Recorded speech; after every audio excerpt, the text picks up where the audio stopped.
Donc,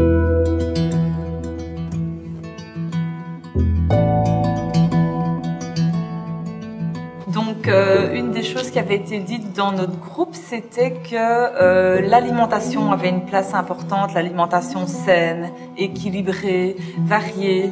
Donc, ce plaisir à cuisiner nous-mêmes nos petits plats et à éviter d'aller à la rapidité et à la facilité en achetant des plats tout préparés en magasin.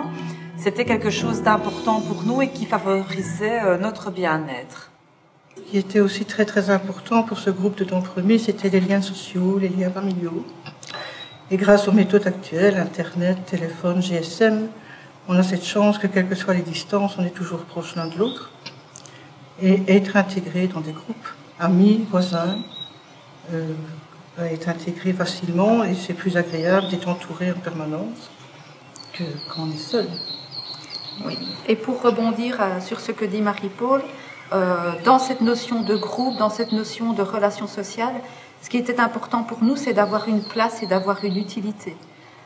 Nous avions également dit que nous trouvions important d'avoir la chance d'être nés dans un pays démocratique où nous avons la possibilité de pouvoir nous exprimer tout à fait librement, s'exprimer. Ce qui était revenu, c'était libre de parole et de pensée. Oui, c'est ça. Parce qu'on a cette chance quand même chez nous. Oui.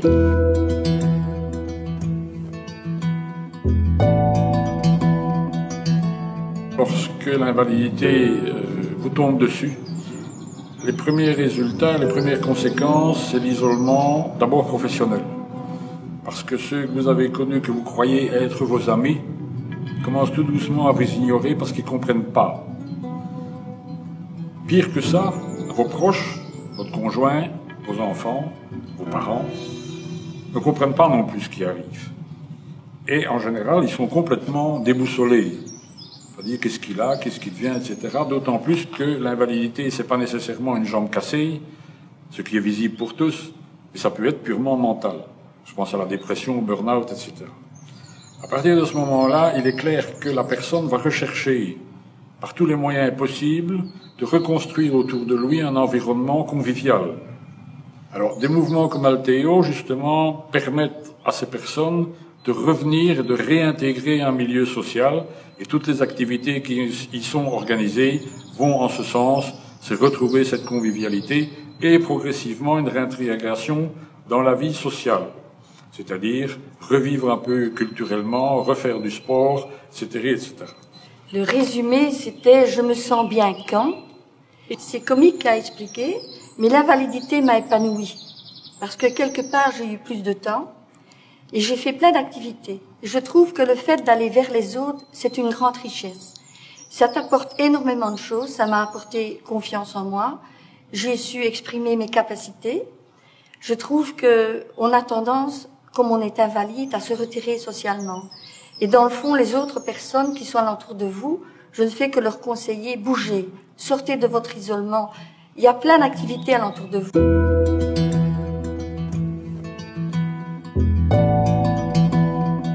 Pour être bien, il faut se sentir bien dans sa tête. Et puis, il faut être bien dans son corps aussi.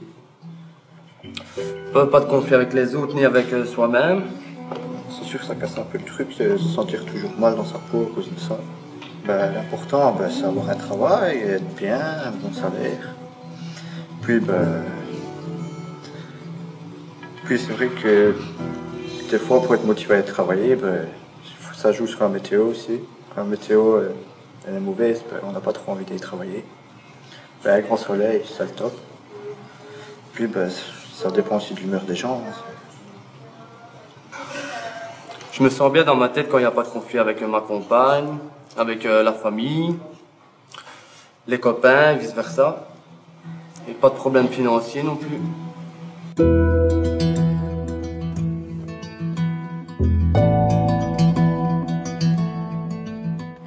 Dans mon groupe, à remise à niveau de français, on se sent bien quand on partage des choses avec la famille et avec les amis.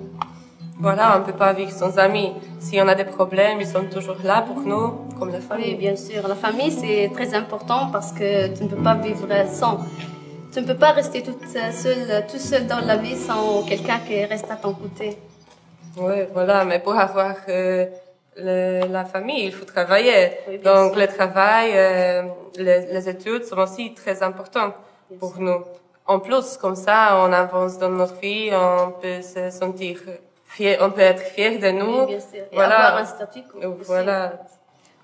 Par exemple, à mon avis, pas travailler et comme je perds ma personnalité, parce qu'il y a moins de partage et de collaboration avec mon mari. Moi, je suis d'accord avec toi, mais d'autres personnes dans notre groupe se sentent vraiment très bien. Quand ils restent à la maison avec ses amis, ils s'occupent de ça. Voilà. On peut dire que c'est le travail aussi. Oui, bien sûr. Mais pour ça que je pense que chaque personne est libre de choisir ce qu'il voudrait faire de sa vie. Voilà, on est libre. Il n'y a personne qui pourrait nous dire quand il faut vivre pour être bien. Bien sûr, c'est ça.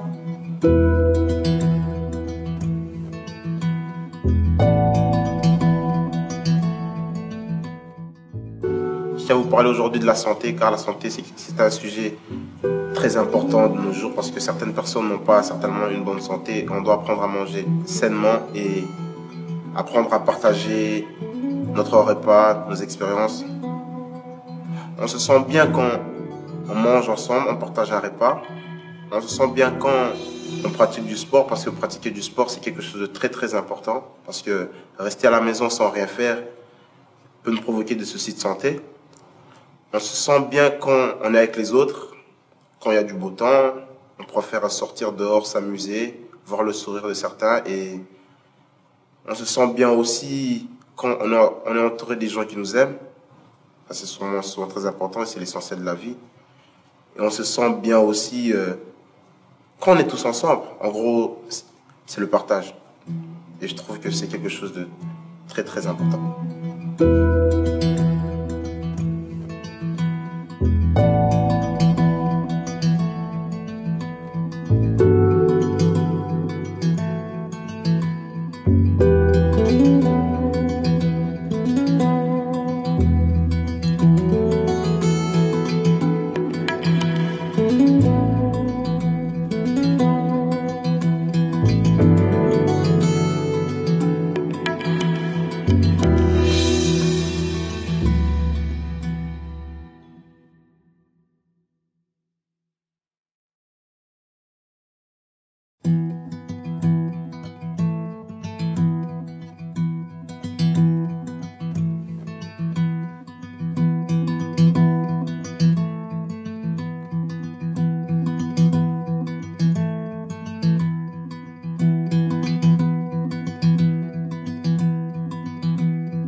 Thank you.